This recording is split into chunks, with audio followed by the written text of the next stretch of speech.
We are live. We're live. Today, we're going to talk about something really interesting, the Okay. topic of staying humble, staying grounded in life. And we'll share different perspectives. You, as a 63-year-old man, 64. 64-year-old man, a boomer, Yeah. and me as a 32, a millennial. So, how have you been able to stay grounded in life? Um, to me, to me, the important things are family, health, your religion, what you believe in, country, Yeah. A lot of people put them in a certain order. Um, as I'm getting older, it's easier to stay grounded, because I have older friends that are beginning to have health issues. Fortunately, at this point in time, I feel good and, things are okay. But traditionally, my friends have been older than me by 10 to 15 years. I don't know why. Mm. Okay? And I hung around with the older group, you know. I was always looking for a mentor in this, a mentor in that, whatever the case may be. I have friends right now that are in their 80s and 90s. Um, but I love to hang around with young people.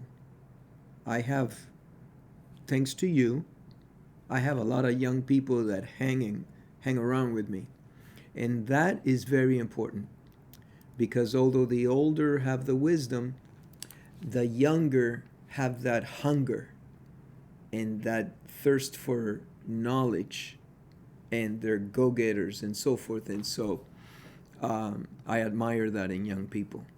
But staying grounded at this age is easy because you see a lot of your friends going through health issues, and that's not a problem. The question is, if you become very, very successful at a very, very young age, how do you stay grounded then? So you think so it kind of in my mind I play it out like it's better to have gradual success versus a super fast success. Because whether you're an older person or a younger person, it's better to have success that comes gradually, it seems. Because if it comes extremely quickly, almost like it was uh it was easier to get, or it was it can go very quickly, it seems. You think you could just replicate that again, but if it took you a long time, you realize how difficult and how long and what it takes to become successful, let's say financially. And so you maybe are more grounded because you didn't come up on all this money right away. I don't know. What do you think about that? Well, a prime example is these folks that hit the lottery, okay? And they win overnight millions of dollars, okay? Now we're talking about economic success here because there's many different types of success, you know. Yeah. But let's talk about economic success for a second. It's not the most important one. I think that taking care of yourself, making sure that you eat quality food, that you exercise, that you stay healthy, that's a form of success. Okay? Absolutely. Yeah. Making sure that you have a good family. If you believe in the family, the nuclei, and if you believe, if you're married and you have children, um, the most important thing that you can give your children, as far as I'm concerned, and these are just my opinions, and you know what they say about opinions, everybody's got one. So, but I think that the most important thing that you can give to your children is your time. Mm-hmm. Okay? Uh, Absolutely. I think so. And, you know, at times it may be quality time and at times goofing off time, but being there for your kids Yeah, so being that they present. know. Yeah, being present. And not just being there, being actively present, Yeah, right? Because you could be there on the phone, on a laptop, on a, you know, yeah, device watching TV, but you're not actually engaging. Like one of the things I noticed with the little, with kids, is that they want your eye attention. They want you looking at them and like, look at me. That's what they want. They don't just want you to be in the room with them. yeah. One of my little ones, we have this joke going on with one of my grandkids where no matter where he is in the room, if we look at each other, he goes like this to me. Like I started doing this to him. I'm watching you. Yeah. And now he's doing it back. And it's a lot of fun. You have these little things that are like inside jokes. Yeah, yeah. We crave attention. I think, me personally, I just believe that deep down, what we all crave is to be wanted. Okay. We just want attention. Yeah.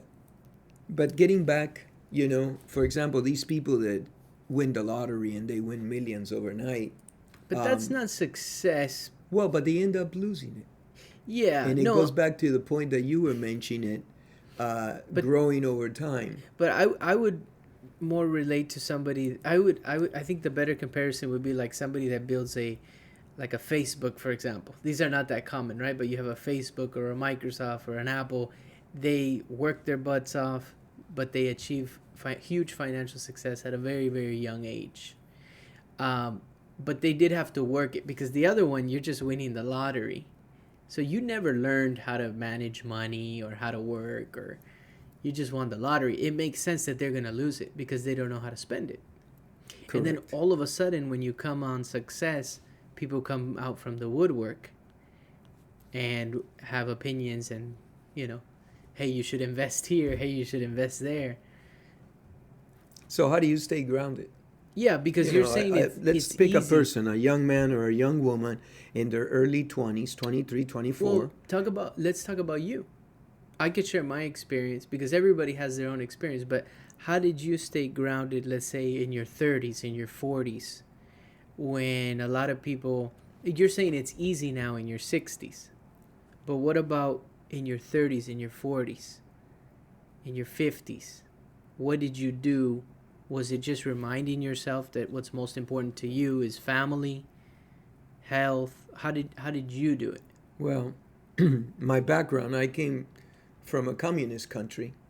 They took everything we had, and even though I was a child, I saw the turmoils and the struggles that my parents went through, okay, to bring me to a land where they thought I would be protected and I would have some kind of a future. And so, they always went back to those thoughts. And that was always present in my household. So, me, I always thought about it because, my mom and dad weren't filthy rich or anything like that, okay? But we never, we had enough money for food and shelter and so forth. So they were middle class. But on the other side, where my uncle was, they were very well off. And that was a big, huge change when the government came in and took everything. And then we came to America, we came to the U.S., and we had to start from scratch. My dad was, cleaning floors and washing dishes. Yeah, I remember uncle, you telling me that Grandpa used to clean the gyms, the toilets, bathrooms, and stuff. I cleaned it with him. You did? Yeah, because he needed help, and after I was going to Loma Linda University, and I would help him out because otherwise it would take him 5 hours, and then when I went, we finished in 3. Yeah. Less, so I helped him. But so that's humbling. That at any point in time everything can be taken from you. Correct. So so that's fresh. It's fresh. And it was always present in the household. They always talked about it in one way or another, So even when they gave thanks for the food we had, Yeah. There were comments like sometimes I wonder what my uncle in Cuba is eating right now, Definitely he's not eating what we're eating. because there was nothing Yeah. available or very few things. So yeah, that was in my household. But how does someone, what is the recipe? Let's say, is there a recipe to be able to stay grounded? Okay. Yeah. Patrick Bet David, to his credit, talks a lot about when you, well, he says that he learns more from his, I think he said it. It might have been someone else, but anyway, I don't want to give credit but somebody says, you learn more from your mistakes. That who said that? Kiyosaki. He's learned more from his mistakes than from his triumphs. Because with the triumphs comes the glory. Right. But with the mistakes, there's no glory. You are in your mistakes all by yourself. And you have to figure out what you did wrong to come out of it. Yeah. Okay? But when you're doing really good, there are going to be people coming, friends, right, and so forth, to share in your glory. And I don't particularly think there's anything wrong with that. You just need to be careful, because sometimes, and this is what Patrick says, he says, when you're doing really, really well and you're batting 380 and you're not making any mistakes, then everybody's going to come to idolize you and say, hey man, you're great, you're this, you're that. And if you let that get to you, that's going to lift you off the ground. You're not going to be able to be grounded on stuff like that. You need somebody in your life that can be real with you. Right. So, for example, when everybody's telling you how great you are, everything you touch turns to gold, somebody's still telling you, maybe it's your mom, your dad, a brother, a sister, a friend that you've had in your life for a long time, a spouse, who's there to say, hey, you're still the same guy. Like, that's one thing you say a lot. Like, when we meet somebody who is extremely financially successful, a lot of people get like, they don't know how to act around them and things like that. But you say all the time, they put their pants on one leg at a time. That's right. We're all the same. Yeah, they go to the bathroom just like you do. They got to take a shower just like you do. So they only have 24 hours in a day.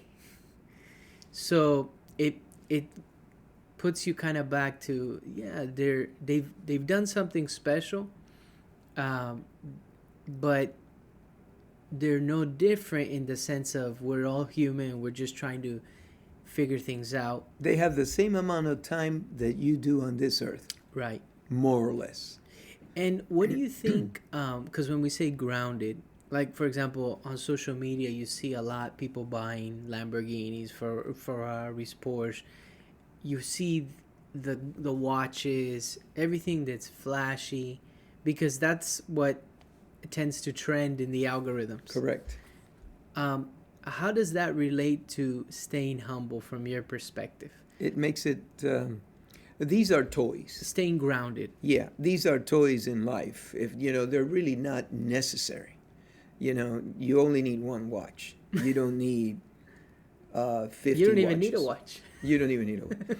But there's nothing wrong with buying the watches and the Lamborghinis, right, and the houses. There's nothing wrong with it, as long as you have the perspective of what's important in life. If the Lamborghinis and the houses and the watches is the most important thing in your life, then is that the direction that you really truly want to go? Okay? Yeah. I would say from afar, potentially, and this is going to create some people may not agree with this, but this is my opinion. It may be a little bit superficial, because all these things are material things. Right. Okay? Yeah, they're toys. They're toys. Fun, right? And I like watches, and I buy watches, and I like pocket watches. I really like them a lot. So I started a very small collection, but still, I like cars. I like the older cars, but I know that they're not terribly important in my life. What's more important in my life is my health, my family. I think when the toys and the watches and all that begins to define who you are. Like you That's a are good point. that person, the person who drives that car, the person who, which a lot of people on social media, that's what they use to create an image, right? Driving this specific car, a red Ferrari, a red Lamborghini, a yellow, whatever. Like that becomes their identity to a certain degree. And I remember listening to this gentleman who was teaching sales and real estate, Argentinian guy that moved to Brian. Florida. Brian, Yeah, he moved to Florida. is it Brian Casella? Casella. And I remember him saying, he's saying to real estate agents, he's like, you are not a real estate agent. That's not your identity. You are the person that likes whatever your hobbies are, and you do for a trade. Your career is real estate. But he's saying when you're on social media, when you're talking to people, what people connect with is what you like, your passions, what you enjoy. Like for us, I love coffee, right? Well, me too. What you do for a living is different. And what he's trying to say is that be who you are, and that's what people will connect with. What you do for a living, maybe you'll be able to help them, but don't make that your identity. I thought that was powerful. And I think in terms of staying grounded, I've been in positions where, because in a corporation, in sales, as you start to hit higher numbers, they start to award you and give you trips and give you bonuses and recognition. I think recognition, and it goes back to what my belief is, that at the end of the day, all we want is to be wanted. Mm-hmm. All we want is attention. When we get recognition, it does something. It's maybe a dopamine hit. Something changes in us. Yeah. Insurance companies are notorious for providing that kind of real stuff estate companies to their top salespeople.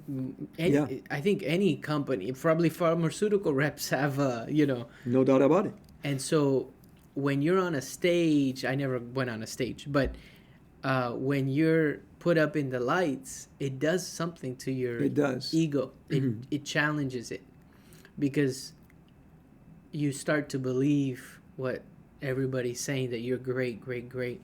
But going back to what you said about Kiyosaki, is that the failures, the mistakes, bring you back to reality. Absolutely. It's like a nice slap in the face. It's a good slap in the face. And nobody's perfect. No. So you're definitely going to go through them. Yeah. Because there's seldom, I don't think I've ever seen anybody have a perfect rise. I don't think there's such a thing. Yeah. I could be wrong, but it takes work, hard work, effort, perseverance, be consistent, all those good stuff that, And I think still being interested in people, I think that's one of the things I've noticed about you and people that I see that I feel are grounded people. And you've had people tell you, hey, congratulations on this or that, your family or an achievement or whatever the case, but you maintain cool. You don't think you're better than the other person. No, I think that the minute you think you're better than somebody else, you begin to chip away at your character. Yeah. And character is extremely important, because at the end of the day, how much time do we have on this earth? Yeah. It's limited, and we really can't count on tomorrow. We were talking about this yesterday, because we're dealing with a gentleman who's super sharp. We just put a property in escrow for him, and he's 89 years old. He's going to be 90 very soon, I think. And, he's still in the game. Yeah. And I think that this particular person has gone through a lot in his life. It's just that, when you rise so high and you think you're better than anybody else, I think the falls hurt more. I really do. I think there's a deeper valley that you're going down into. And so, yeah, staying grounded goes with all of that, because you need to realize that you're a fellow human being, Yeah. We're all in this boat together. on this earth together. Yeah. So what makes you better than the other guy? Yeah. Or the other lady? Yeah, it's like Just because you have money? Yeah, and If- and I think that it shows when you think you're better than somebody else. Maybe at a restaurant or something, and you talked about the Henry Ford story, and you know that was really powerful, that story, because he was looking at the way that these two executives treated the waiter. Right. And to sum it up, one treated the waiter with respect and the other one didn't. And that's how Henry Ford was choosing who he was going to select for that a big task, right? Right, in his company. In his He was going company. to hire him. And so, yeah, I mean, you got to treat people with respect, because at any point in time, Grandpa said something, and you say it often. He says, never say, from that water I'll never drink from. I'll never drink from that water. Because tomorrow you're bathing in it. Tomorrow you're bathing in it. Nunca digas, de esa agua no beberé. Right. Porque mañana te estás bañando en ella. That's right.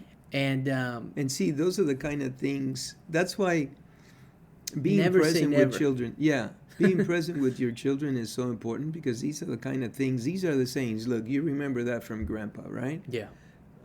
He would say it often. But he would say a bunch of other stuff too. Yeah. And those are little, like, gold nuggets, so to speak, Mm-hmm. that, you hear him and they make an impact in your life. For sure. For sure. I think about it all the time. Like when I see certain things and I'm like, oh, I wouldn't do that. I wouldn't. But I personally, because I think what we tell ourselves is very powerful. What we say about ourselves is very powerful. Our cells are listening to it. Oh, yeah. And so because of that, I don't say the word never. I'll never go back to this. I'll never go back. I'll never do this. No, Well, there's a couple of words will. that, in fact, I told Mom the other day, I'm not going to say this word again. Because I said that, and some words carry a negative connotation. Yeah. And so... you can choose what you want to tell yourself. Absolutely. And when you have good energy, share it.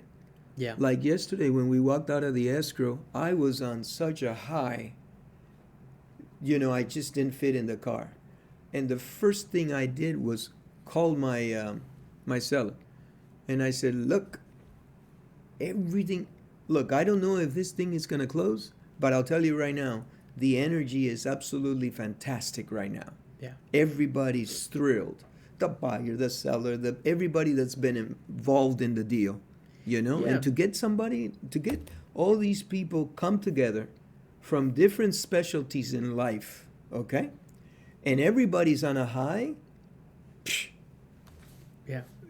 It's a good feeling. it's a great feeling. I didn't fit in the car. The minute I got in there, I called the guy and I shared that with him. And I know that it transpassed the phone. Yeah. Because I could hear him on the other side. That's great. And I told him, tell your wife. And he says, I will tell her the minute I get home. Yeah. So something Yeah. could go wrong. I think And maybe it may not close. But hey. you're doing your best. And I think that in terms of being grounded, when you have successes like that, just reminding ourselves what's truly important. Because a lot of people, it goes straight to the dollar, the money part of things. A lot of decisions are based on the money part of things, which is important. But when everything is down to the money thing part of it, like sometimes, certain experiences are priceless, right? You can't measure them. Yes, you could have been making these calls, doing these things, but you chose to spend your time with your spouse, with your partner, or your children or grandchildren. Like that is truly what's important at the end of the day. Because we're here and then we're gone. Right. And that reminder that we're here and then we're gone, I think can keep us grounded. And you said it the other day to one of the gentlemen we've been speaking with, is you said, look, the Egyptians thought they could take all of their treasures with them, and the tomb raiders ended up with them. Right. They couldn't, unless they took it in another dimension that we don't know. But the gold and all the treasures that they had stayed. They couldn't take it. But they were very spiritual people. And so they took something with the spirit. In fact, look, it's very interesting. But the material things. Right, the material things that you can't transpass. But there was something very interesting. There was a review between an atheist and someone that believed in God. And the forum was opened up by the atheist, and I'll be very quick on this. She said, look, there's nothing you can say to me that will make me believe in God, because you can't prove it. And there is no argument on earth that you can make to me to make me believe in God. So what are you going to tell me? So then he turned around and he says, okay, that's fine. Now, let's think about this for a second. I believe there's a God. I believe there's a heaven. I believe that there's a life after death. Okay?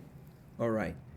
And I will behave accordingly so that I can gain these afterlife and my God and so forth. Okay? And you don't believe in any of that. Okay, no problem. Let's say that I'm wrong. Okay? Mm-hmm. And I die, and there is no God, there is no heaven, there is no life after death. What did I lose? Nothing. Now, let's say that you are wrong. You don't believe in anything, but after you die, there is a God, there is a heaven, and there is life after death. What have you lost? You have lost everything. So even by mere logic, you should believe in the Lord. Isn't that something? It's an interesting argument. It's an instant, yeah. And actually, I kept watching the review, and she was left speechless for quite a while. She had to, because she said, "Oh, because he said, I believe in all these things, but if I'm wrong, what have I lost? Right. Absolutely nothing. But if you're wrong, you've lost everything." It's interesting. There's it's interesting different ways because just because somebody is, just because somebody is, let's say, atheist, doesn't mean they don't live by a certain code of ethics and morals, or are morals always tied to religion? Very good point. Very good point, son. Yeah. Could they, if there is a heaven and a God, and could they still make it into heaven? So, but it's an interesting argument for sure. I mean, I think at the end of the day, we just gotta do good to our fellow man. And right. And just because you don't believe in God or in an entity, it doesn't mean that you're reckless and you're not good to people, because your human nature potentially will take over, or it does. And, right. And and I think you just don't believe, that's all. Right.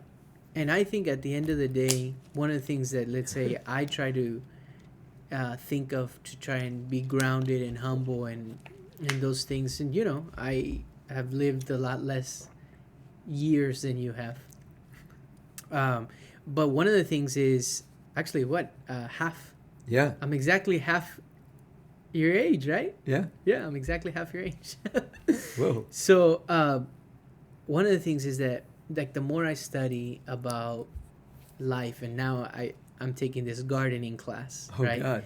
That these master gardeners, I didn't know that was a thing, but they're teaching us about the relationships between fungi, bacteria, and plants, and they work together, and everything in life is interconnected, and we all work together, and the plant has this bacteria that helps the nitrogen get from the soil into a gas form. The bacteria turns it into a gas form and gets it into the roots, and the plant gives it sugar, the bacteria sugar. So they have this relationship. The fungi has that mycelium network underneath the soil, and it's an extension of the roots. So your roots go, let's say, 5 inches deep or a foot deep. But when there's fungi in that network, that fungi can get access to minerals and water and give it to the plant. It's like an extension. So they work together. And we all work together. And I think that the more that we realize we all need each other, you say it all the time, no matter what religion or political views, at the end of the day, most of us want a common thing. Right. And that's to take care of our family and each other, and make sure they're okay and give them a future. That's what most people tend to want.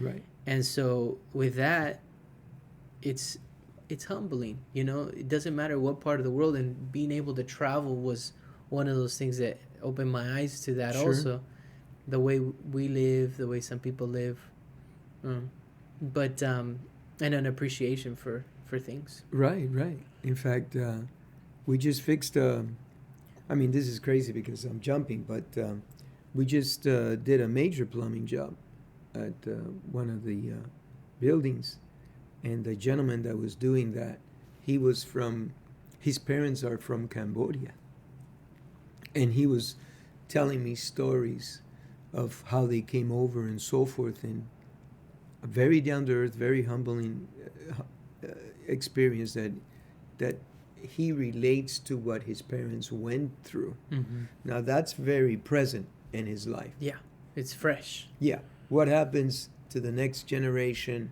and the next one and so forth and so on? Well, how do those memories stay alive? Through stories. Through stories. And the problem is that some people choose to, and just from the outside, what seems is that some people say, I don't want to relive that trauma. I don't want to tell that story. I'm just going to keep it to myself, give my kids a better future. The problem is you cheat them of their history. You don't share with them the struggles that you went through. Like the stories that we know about the ancient Egyptians or Quetzalcoatl and all, they were stories that were passed down by generation after generation. Yeah. Whether in song or in different fashions, ceremonial acts, or just word of mouth, like the spoken word. And so I think that when we do that, like for example, we know a gentleman that says that his father came to this country and had a very thick accent, and he wasn't able to get jobs because of that accent, Spanish accent. So they told him, lose the accent, don't speak the Spanish language, don't listen to Spanish music. He lost the accent, but along with that, the next generations lose the history, or a lot of it, because some things don't translate the same.